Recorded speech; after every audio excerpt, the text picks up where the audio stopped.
नमस्कार, सुप्रभात। स्वागत है आप सभी का। मैं हूं प्रीति। आई शुरुआत करते हैं सुबह 7 बजे के हेडलाइंस के साथ। बांदीपुरा मुठभेड़ में 4 आतंकी ढेर, सुरक्षा बलों ने इलाके को घेरा। गृह मंत्री राजनाथ सिंह की पाकिस्तान को आतंकी हरकतों से बाज आने की नसीहत।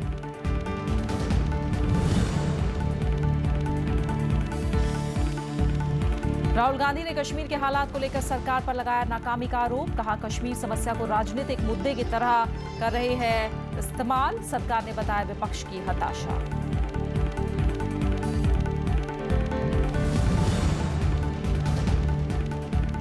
उत्तर प्रदेश, पंजाब और राजस्थान के कई इलाकों में 48 डिग्री के करीब पहुंचा पारा। सबसे गर्म दिन रहा रविवार। नासिक में बिजली गिरने से 3 लोगों की मौत।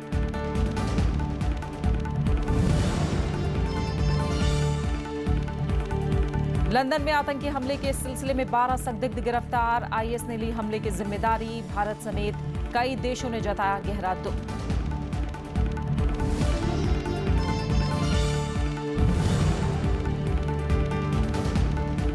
और चैंपियंस ट्रॉफी में भारत ने पाकिस्तान को 124 रन से हराया। युवराज सिंह बने मैन ऑफ द मैच।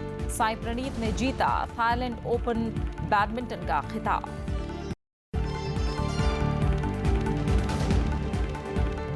और सबसे पहली खबर जम्मू कश्मीर से है, जहां आज सुबह आतंकी हमला हुआ है।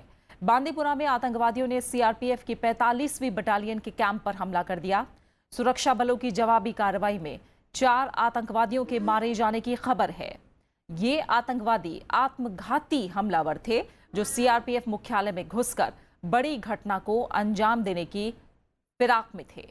बांदीपुरा के सुंबल एरिया में ऑपरेशन अभी भी जारी है। सेना ने पूरे इलाके को सील कर दिया है और तलाशी अभियान चलाया गया है। सीधा हम शक्ति शर्मा के पास चलेंगे। हमारे साथ जम्मू से जुड़े हैं, स्थानीय पत्रकार हैं। शक्ति, फिलहाल क्या अपडेट मिल रहा है? ऑपरेशन अभी भी जारी है? जी बिल्कुल, अगर बांडीपुरा की बात करें तो सुबह तड़के का ये मामला है जब 4 आतंकी जो कि हिजबुल के बताए जाते हैं, उन्होंने हमला जो है वो किया है सीआरपीएफ की 45 बटालियन के कैंप पर और आतंकवादी हमले की वो तैयारी में थे। और उसके बाद इस हमले शक्ति से लगता है संपर्क टूट गया है। अभी भी ऑपरेशन जारी है। जम्मू कश्मीर में आज सुबह यह आतंकी हमला हुआ है। बांदीपुरा में आतंकवादियों ने सीआरपीएफ की 45वीं बटालियन के कैंप पर हमला किया, लेकिन सुरक्षा बलों ने इस हमले को नाकाम किया और कार्रवाई की, जिसके बाद 4 आतंकवादियों को ढेर कर दिया। ये आतंकवादी आत्मघाती हमलावर थे जो सीआरपीएफ मुख्यालय में घुसकर बड़ी घटना को अंजाम देने की फिराक में थे। शक्ति शर्मा हमारे साथ जुड़े। शक्ति, कहा जाए 4 आतंकवादियों को कार्रवाई में मार गिराया जिन्होंने हमला किया था। एक बड़ी घटना को अंजाम देने की फिराक में थे आतंकवादी।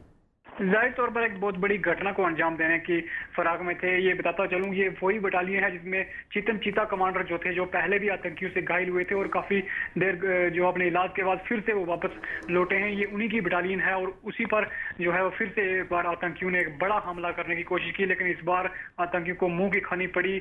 4 आतंकियों को वहीं पर ढेर किया गया और बड़ी कामयाबी एक माने यहाँ सीआरपीएफ की, क्योंकि पूरी तरह से चौकस थी सीआरपीएफ, क्योंकि इस तमाम इलाके में आशंका थी कि आतंकी हमला हो सकता है, क्योंकि इससे पहले भी इस 45 बटालियन को आतंकियों ने जो है वो निशाना बनाया हुआ था।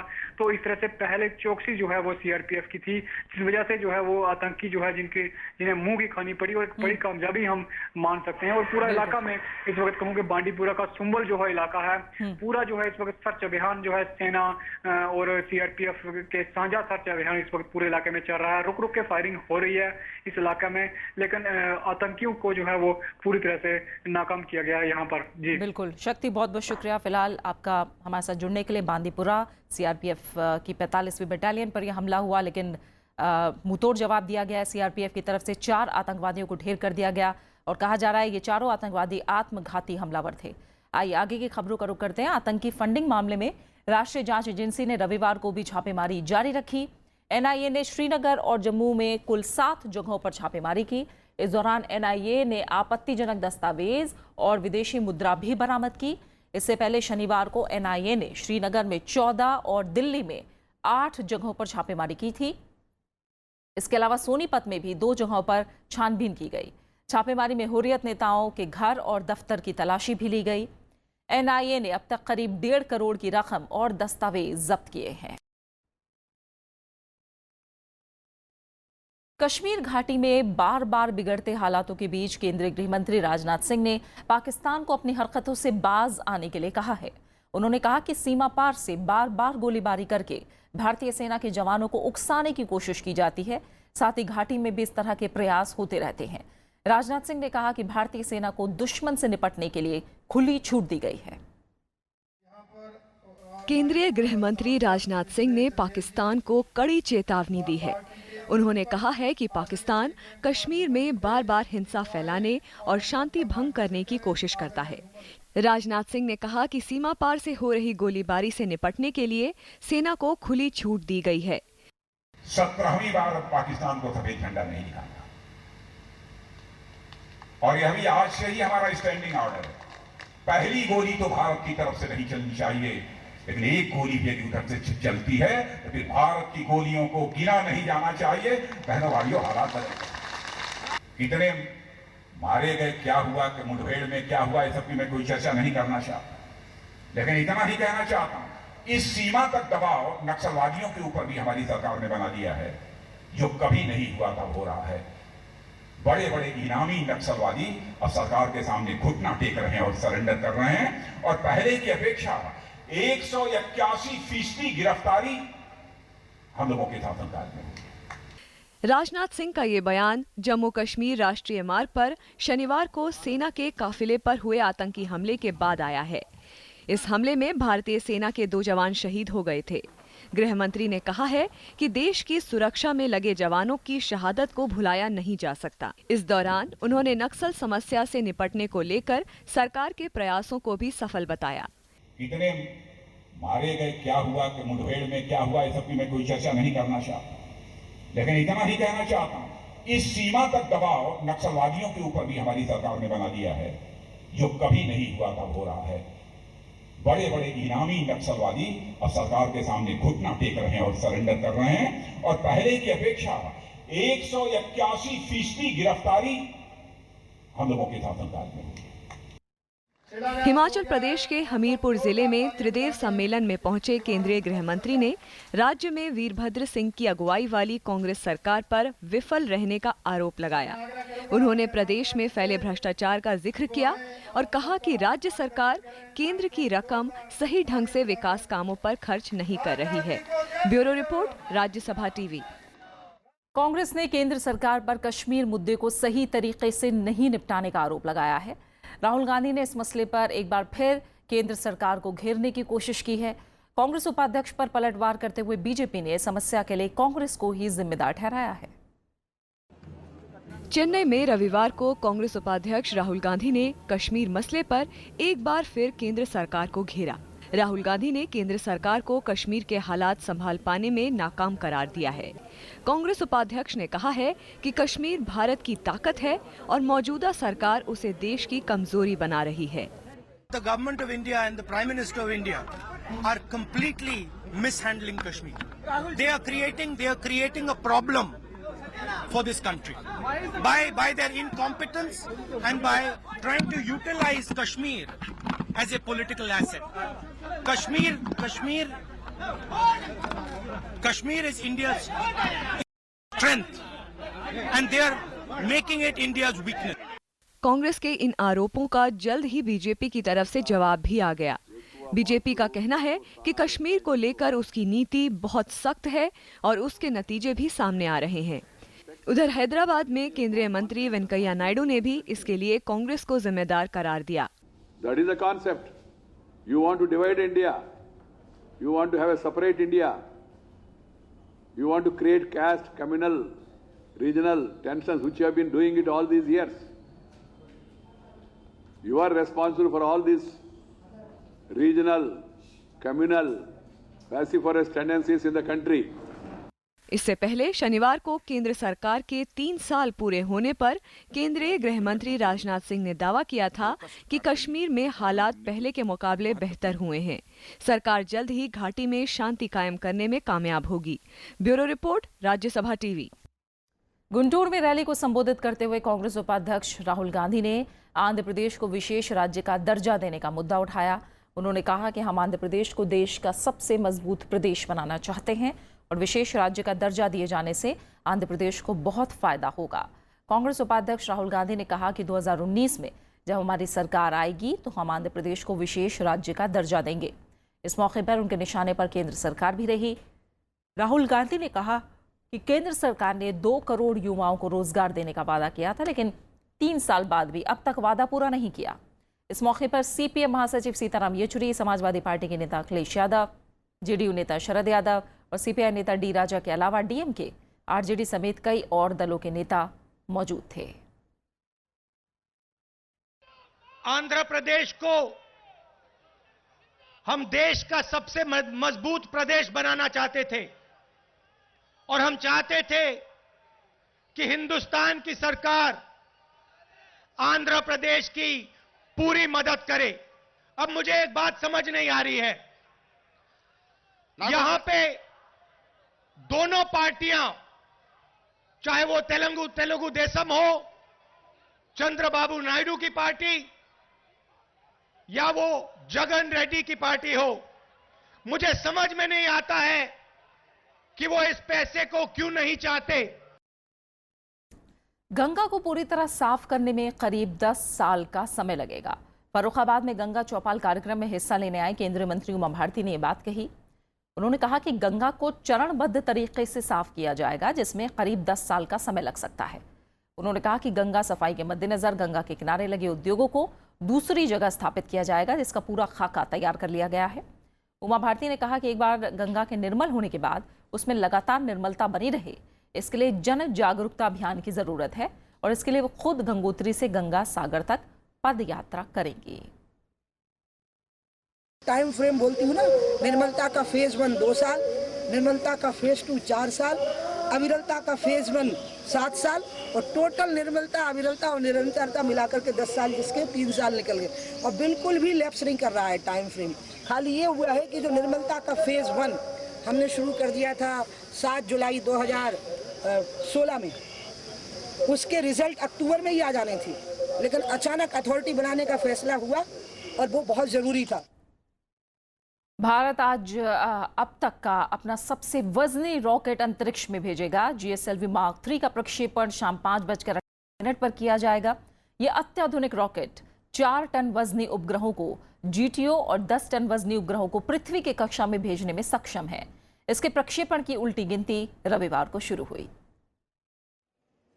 भारी भरकम जियोसिंक्रोन GSLV Mark 3 रॉकेट आज शाम 5:28 पर अंतरिक्ष के लिए उड़ान भरेगा। 640 टन वजनी GSLV Mark 3 देश का अब तक का सबसे वजनी रॉकेट है। इसके क्रायोजेनिक इंजन को इसरो के वैज्ञानिकों ने भारत में ही विकसित किया है और ये 4 टन तक वजन ढोने में सक्षम है।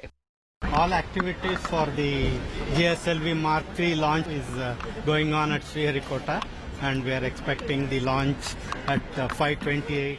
ये रॉकेट अपने साथ GSAT 19 उपग्रह को अंतरिक्ष में लेकर जाएगा। इस उपग्रह का वजन 3136 किलोग्राम है।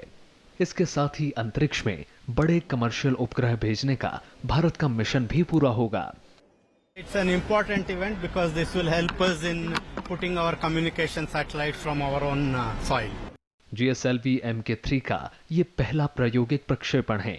अगर सब कुछ योजना के मुताबिक हुआ तो करीब आधा दर्जन सफल प्रक्षेपण के बाद इस रॉकेट का इस्तेमाल अंतरिक्ष में मानव को पहुंचाने के लिए किया जा सकता है। Bureau report, Rajya Sabha TV. खबरें जारी हैं, लौट रहे हैं एक छोटे से ब्रेक के बाद।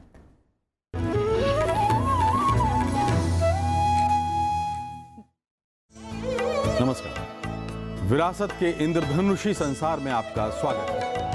I am Bhupen Hazarika.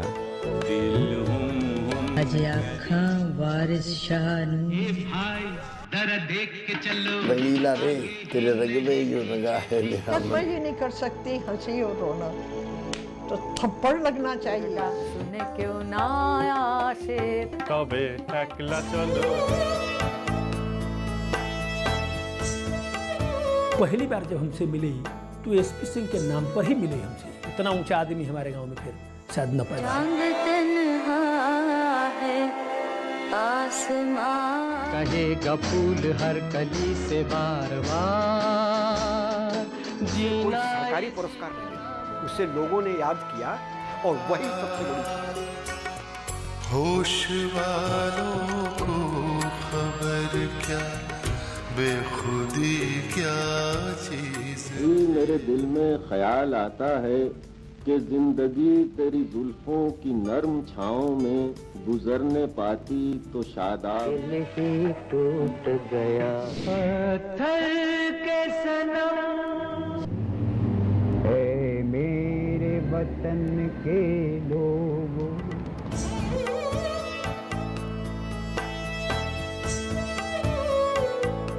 देखिए विरासत सिर्फ राज्यसभा टेलीविजन पर।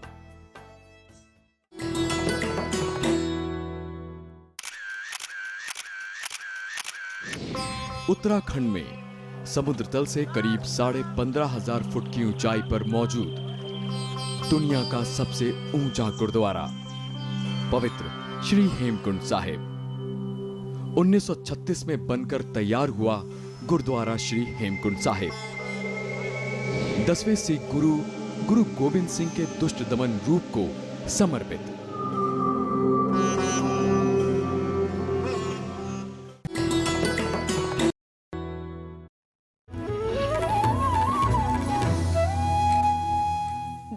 लंदन में हुए आतंकी हमले से जुड़े 12 लोगों को गिरफ्तार किया गया है। आतंकी संगठन आईएस ने हमले की जिम्मेदारी ली है।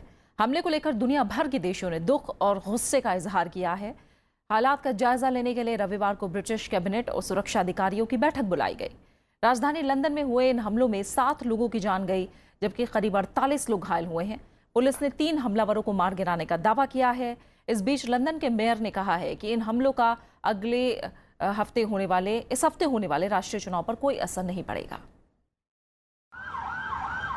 शनिवार को लंदन में हुए आतंकी हमले के बाद ब्रिटिश सरकार ने आतंकवाद से सख्ती से निपटने की बात दोहराई है। रविवार को प्रधानमंत्री ने कोबरा सुरक्षा समिति की आपात बैठक बुलाई।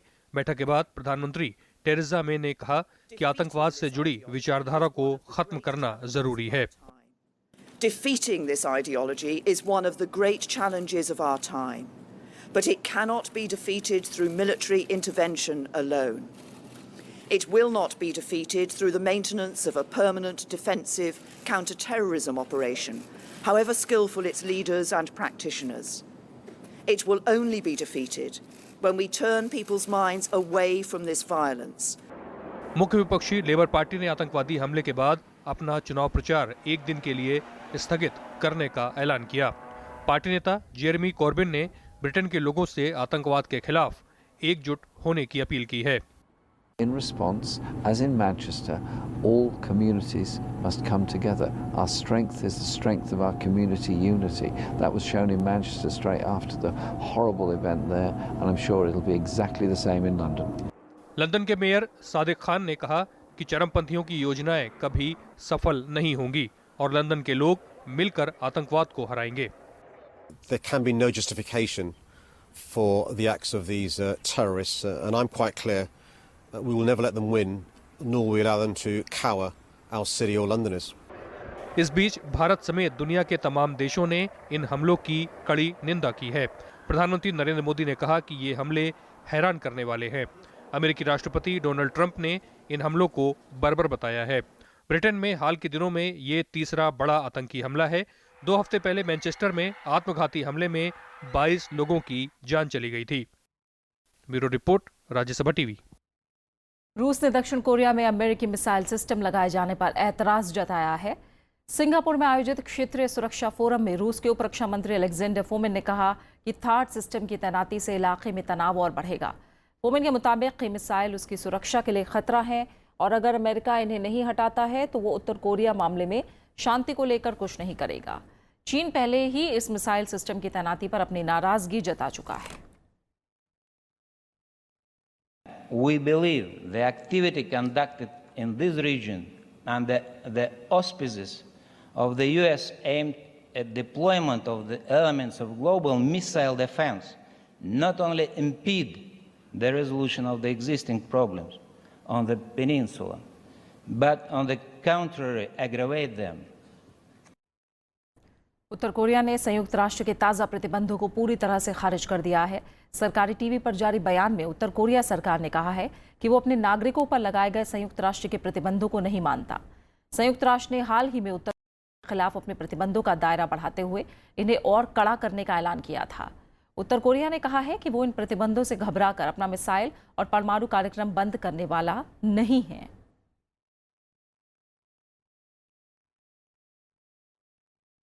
ताइवान में आई बाढ़ में कम से कम 4 लोगों को अपनी जान गंवानी पड़ी है। उत्तरी ताइवान में हुई भारी बारिश के बाद जगह जगह पानी भर गया। राजधानी ताइपे के कई इलाकों में बिजली व्यवस्था गड़बड़ा गई, जबकि घर और दुकानों में पानी जमा हो गया है। बाढ़ में हजारों लोग फंसे हुए हैं। बाढ़ की वजह से कम 258 राष्ट्रीय और अंतर्राष्ट्रीय उड़ानें रद्द करनी पड़ी हैं। राहत और बचाव का काम जारी है। इस बीच मौसम विभाग ने सोमवार तक बारिश जारी रहने की आशंका जताई है।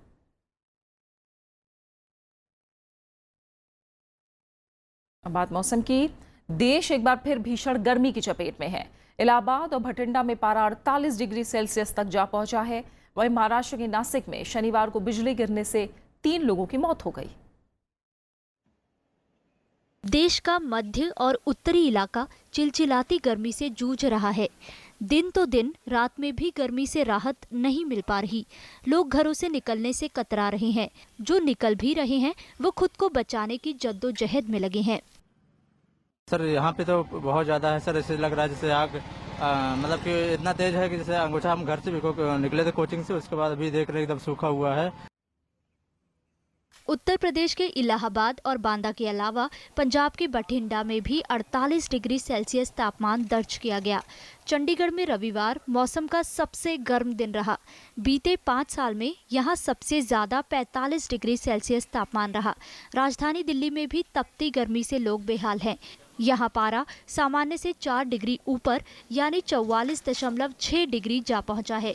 राजस्थान में हल्की बारिश के बावजूद चिलचिलाती गर्मी से राहत नहीं मिली है। ओडिशा में भी गर्मी बढ़ी है। बिहार में मौसम गर्म और शुष्क रहा।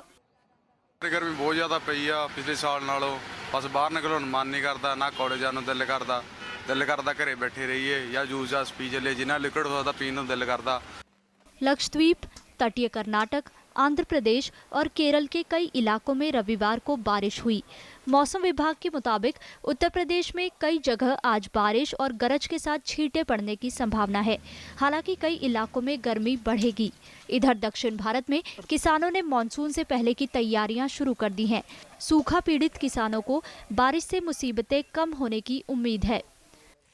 मौसम विभाग ने इस साल अच्छी बारिश की संभावना जताई है। Bureau report, Rajya Sabha TV. बात खेलों की। चैंपियंस ट्रॉफी में भारत ने जीत के साथ आगाज किया है। भारत ने पाकिस्तान को रोमांचक मुकाबले में 124 रन से हरा दिया। विराट कोहली के नेतृत्व वाली भारतीय टीम ने बल्लेबाजी और गेंदबाजी दोनों में शानदार प्रदर्शन किया। मैच के दौरान बारिश की वजह से कई बार खेल रुका। युवराज सिंह को मैन ऑफ द मैच चुना गया। पाकिस्तान पर फतेह का जश्न देश भर में कुछ इस तरह मना। टीम इंडिया को जीत हासिल होते ही लोग सड़कों पर उतर आए और जमकर जश्न मनाया। शानदार मुकाबले में रविवार को भारत ने चैंपियंस ट्रॉफी के पहले मैच में पाकिस्तान को करारी शिकस्त दी। टीम इंडिया ने टूर्नामेंट में जीत के साथ आगाज किया। भारत ने पाकिस्तान को डकवर्थ लुईस नियम के तहत 124 रन से हराया। टॉस हारने के बाद भारत ने पाकिस्तान के खिलाफ 48 ओवर में 3 विकेट खोकर 319 रन बनाए। भारतीय बल्लेबाज शुरू से ही मैच में हावी रहे। रोहित शर्मा ने सबसे ज्यादा 91 रन बनाए। कप्तान कोहली ने 81, शिखर धवन ने 68 रन बनाए। वहीं युवराज सिंह ने लय में वापसी करते हुए 53 रन की तूफानी पारी खेली। भारतीय बल्लेबाजों ने आखिर में 4 ओवर में ताबड़तोड़ बल्लेबाजी की। भारत ने आखिर में 4 ओवर में 72 रन बनाए। डकवर्थ लुईस नियम के तहत 41 ओवर में 289 रन के लक्ष्य का पीछा करते हुए पाकिस्तान की टीम 33.4 ओवर में 164 रन ही बना सकी। उमेश यादव ने 3 विकेट चटके। रविंद्र जडेजा और हार्दिक पांड्या ने 2-2 विकेट लिए। भुवनेश्वर कुमार ने 1 अपने नाम किया। Bureau report, Rajya Sabha TV. भारतीय बैडमिंटन खिलाड़ी बी साई प्रणीत ने थाईलैंड ओपन बैडमिंटन टूर्नामेंट का खिताब अपने नाम कर लिया है। प्रणीत ने पुरुष एकल के फाइनल में इंडोनेशिया के जोनाथन क्रिस्टी को हराया। प्रणीत ने शानदार प्रदर्शन करते हुए क्रिस्टी को 17-21, 21-18, 21-19 से मात दी। प्रणीत ने पहली बार थाईलैंड ओपन बैडमिंटन का खिताब। वहीं प्रधानमंत्री नरेंद्र मोदी ने प्रणीत को खिताब जीतने पर बधाई दी है। इससे पहले प्रणीत ने इसी साल अप्रैल में सिंगापुर ओपन सुपर सीरीज जीती थी।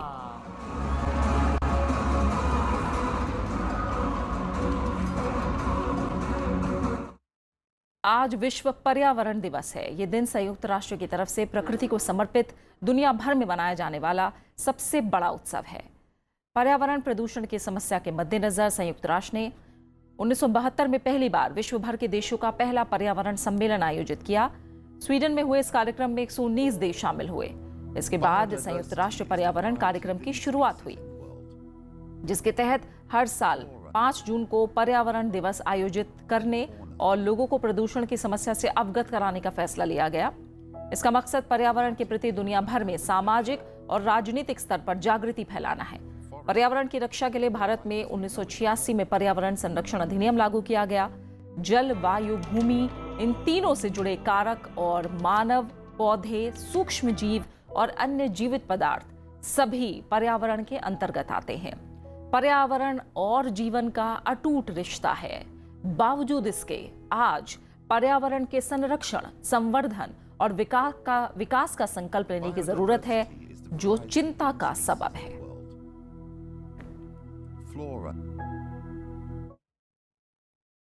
बेंगलुरु में सबसे प्रदूषित झील बेलंदूर के साथ साथ पिछले दिनों वार्थुर झील से भी प्रदूषित झाग निकलना शुरू हो गया है।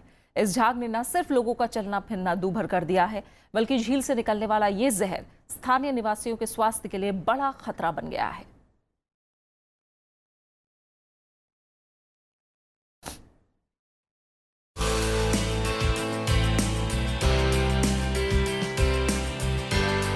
हर साल की तरह इस बार भी 5 जून को दुनिया भर में विश्व पर्यावरण दिवस मनाया जा रहा है। कनेक्ट विद नेचर थीम के साथ भारत में भी पर्यावरण पर चिंतन किया जाएगा। लेकिन इससे पहले ही बेंगलुरु के लोगों की चिंता एक बार फिर बढ़ गई है। पहले ही बेलंदूर झील को लेकर परेशान बेंगलुरु वासी हैरान रह गए, जब शहर की दूसरी झील वार्थूर से भी वैसा ही प्रदूषित झाग सड़कों पर आने लगा। आवागमन में परेशानी तो बढ़ी ही, साथ ही इस जहरीले झाग ने पर्यावरण संरक्षण पर भी सवालिया निशान लगाया है। व्हीकल्स भी जाने को नहीं होता है, बहुत प्रॉब्लम होता है। मतलब वो स्किन के ऊपर स्किन एलर्जी होता है, सब जाने भी नहीं हो रहा है, बहुत तकलीफ होता है। इधर आने का भी डर लगता है, मतलब क्या होता है, गिर जाएगा तो क्या प्रॉब्लम है, कौन देखता है। शायद विश्व की सबसे प्रदूषित झील बन चुकी वेलंदूर को लेकर पिछले 1 दशक से बहस होती रही है।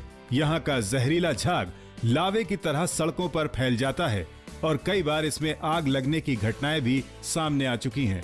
इन झीलों के पानी में औद्योगिक कचरे और सीवेज ने फास्फेट, नाइट्रेट, आर्सेनिक, सीसे जैसे जहर की मात्रा मानकों से कई गुना ज्यादा बढ़ा दी है। हालांकि सख्त कदम उठाते हुए कर्नाटक सरकार ने 26 मई को तकरीबन 76 उद्योगों को बंद करा दिया। वहीं झील के दायरे में आने वाले 157 अपार्टमेंट्स को जलमल शोधन यंत्र लगाने के भी निर्देश दिए गए हैं। In spite of NGT orders being there to look at the industrial pollution and to start beginning action on the sewage inflow, the government has not done enough. The fundamental flaw in the government is that they have not sincerely attempted to look at the sewage quantification that is flowing into the lake, the industrial pollutants that are flowing into the lake from various upstream lakes. Silicon valley के नाम से मशहूर बेंगलुरु शहर, जो पूरी दुनिया को सूचना प्रौद्योगिकी के उपाय देता है, उसे अपने सीने पर बह रहे इस जहर के लिए भी बहुत जल्द हल तलाशने की जरूरत है। हालांकि राज्य प्रदूषण नियंत्रण बोर्ड ने ताजा घटना पर भी जांच शुरू कर दी है। इससे पहले नेशनल ग्रीन ट्रिब्यून वेलंदूर झील के आसपास निर्माण पर रोक लगा चुका है और न्याय इस्तेमाल सरकार ने बताया विपक्ष की हताशा।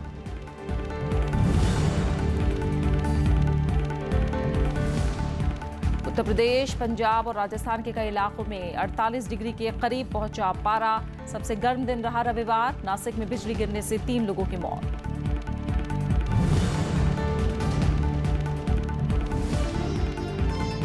लंदन में आतंकी हमले के सिलसिले में 12 संदिग्ध गिरफ्तार। आईएस ने ली हमले की जिम्मेदारी। भारत समेत कई देशों ने जताया गहरा दुख।